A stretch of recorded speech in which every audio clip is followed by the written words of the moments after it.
good Victorinox steel. That's all it takes to get it back sharp. So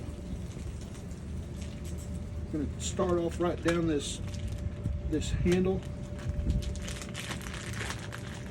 So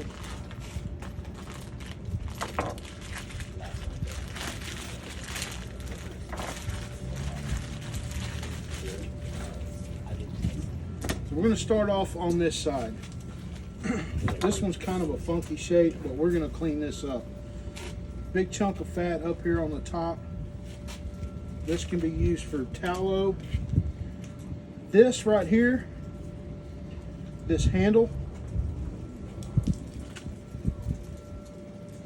this here, not good for anything. It's very, very hard, soapy fat, so it will not render. Now I want to come in and start removing some of the fat off of the top. Now here's one, like I can't get my knife to this, just the angle of it's not working. But if I come in here, put my hand up underneath there like that, now I can trim it off. So here, you can get as crazy with this as you want to. Me, I just usually remove these big chunks. Really not as worried about the silver skin. I'm really not worried about these edges because these are all going to get trimmed off because I want to shape that. This point back here has a lot of extra meat on it. Like there's your tacos. Basically, just like I said, I'm coming in and I'm just shaping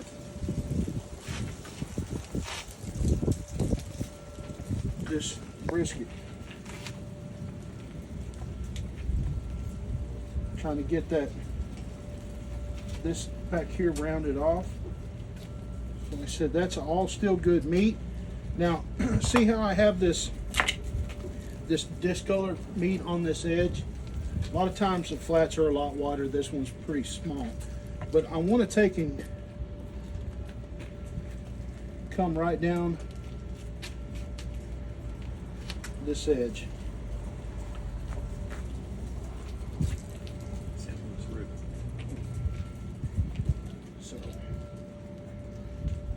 So just taking that off. I can come in and trim some of this meat off, use that for tacos, and then use the white fat as a for my tallow. So I'm basically going to come in. Here's a packer slice.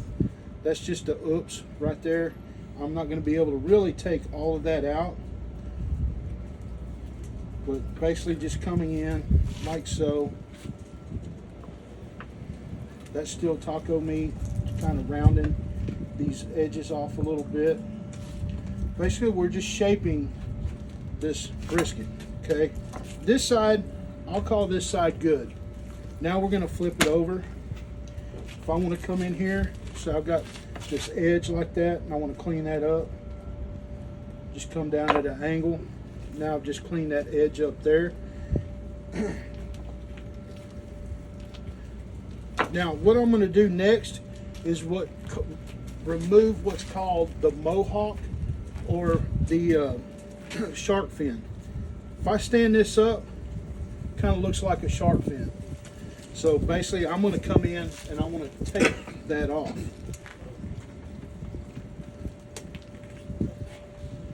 And I'm removing a lot of this fat. Cut the whole thing off. Like that. One thing I'm trying to do is get rid of this valley right in here. Okay, so you say, well, that's a lot of wasteful meat right there. I can come in here like so, cut down, just like filleting a fish. Typically, Scott, if I want to serve 10 pounds of brisket for a bunch of people, what size brisket do I need to buy after cutting it all up? A good good rule of thumb that I always went by, my grandparents told me this is what they went by as far as serving. Finished weight. Okay, finished weight of a brisket. If I start off with a 15-pound brisket, all right, by the time I trim, cook, I'm going to get about 40 to 50% loss on that. And what you're looking at is about a half a pound per person is a good rule of thumb.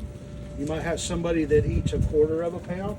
You might have somebody eat 3/4 of a pound. You got somebody that eats a half a pound. So it just kind of evens out. So do the math on that. And if you need 20 pounds of brisket, don't go buy a 20-pound brisket. You're going to be cooking on that thing for 24 hours. So, and I have had that instance where somebody says, hey, will you cook me a brisket? I say, yeah, just go get me one, I'll cook it. First thing they do is they get cheap select brisket and they get the biggest one they can find in the cooler. So they bring me a 20-pound brisket. So what do I do with that? Cut it in half. I'll come in here and this seam down here, I'll take the point off of it and I'll cook the point and the flat separate. So one of the other advantages of taking this edge off here, it has shown me how thick that fat cap is on that edge. So how do I judge it? Over here I know I'm good, so I'm gonna feel what this fat feels like on this side. Over here it's thicker, it's a little bit harder. So that tells me that this side is thin, this side is thick. I want to try to get this side to the feel of that. So you're going to be using your fingers and feeling this brisket to make sure that you get that down to about that 1/4 of an inch. Want to take that valley out. Reason that I want to take that valley out is if anywhere there's a valley, you're going to have oil pool up, which you're never going to get a bark to establish where that pool of oil is. How are HEB's pre-trimmed briskets? Have you ever tried that? Okay, so here we go on the pre-trim. You went there. I did. Yeah. All right. So now that you know pre-trim, next time you go to HEB, Kroger's, go over and look at the pre-trim. Flip them over and see what grade they are. All right. I guarantee you 90% of the time, sometimes they might be choice, most of the time they're select. So you're paying $3.99 a pound for a select brisket that they come in, they have taken the handle, they've taken the handle off of, maybe cut a little fat off of it and said, here, this is pre-trimmed, and they're charging you $2 more per pound. Instead of just go ahead and buy your prime brisket, trim it down to the desired amount of fat that you want. See, I'm glad I asked that question. Can you demonstrate the point and the flat? Okay, yes, I'm not ma'am. exactly sure where they are. Okay. Got a little bit. You think the smoke sticks to the fat better after you trim it like that? Well, it's not necessarily that it sticks to the fat. Or It's going to gives it a build. better barking? No, what builds a good bark is seasoning. Excuse me. What builds a good bark is seasoning. Seasoning that is non-soluble, paprikas, garlics, peppers. That is what's going to give that smoke something to adhere to. Your salts, stuff like that, that's going to melt. So the more hard surface you have, the better your bark is going to be.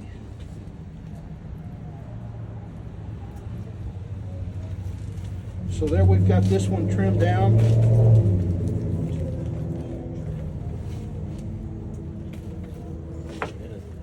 Kind of got our shape that we're looking for.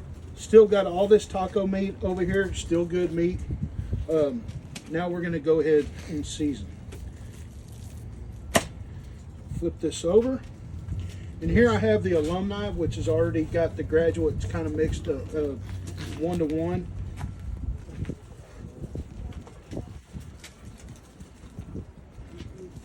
Don't want to do that.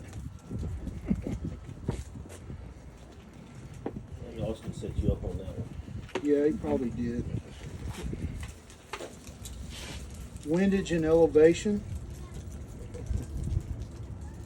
You know what? We're just going to go. We're going this side all the way. So basically, just spread this around. You don't typically use a binder or anything? So he asked about using a binder. You can if you want to.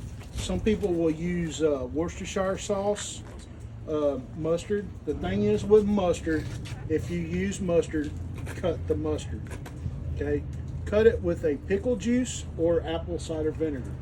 You basically want to cut that mustard down to where it's thin, so that way you're not like putting a cake layer of icing over the top of it. That's also something that's gonna not let that bark set, is if you have that thick layer in there.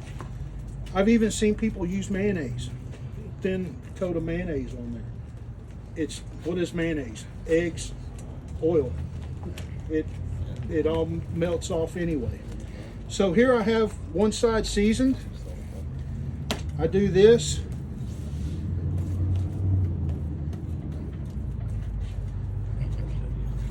Now I've got this side seasoned. Same thing over here.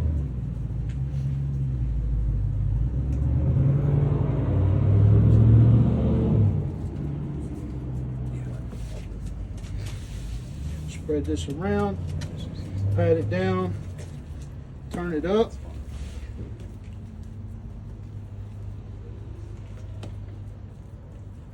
Now I've got all sides seasoned. Like I said, what I like to do is I'll come in over the top, just add a little more black pepper to it. Something a lot of people also will do after you get your seasoning, like I'm going to cook this one fat side up, press it down, get your pan, your spray that down over the top of it. Just kind of helps keep it kind of like a binder also. But most of the time, out of the freezer, by the time you get it trimmed up, ready to go onto the pit, it has enough moisture on it that it has enough on there for a binder.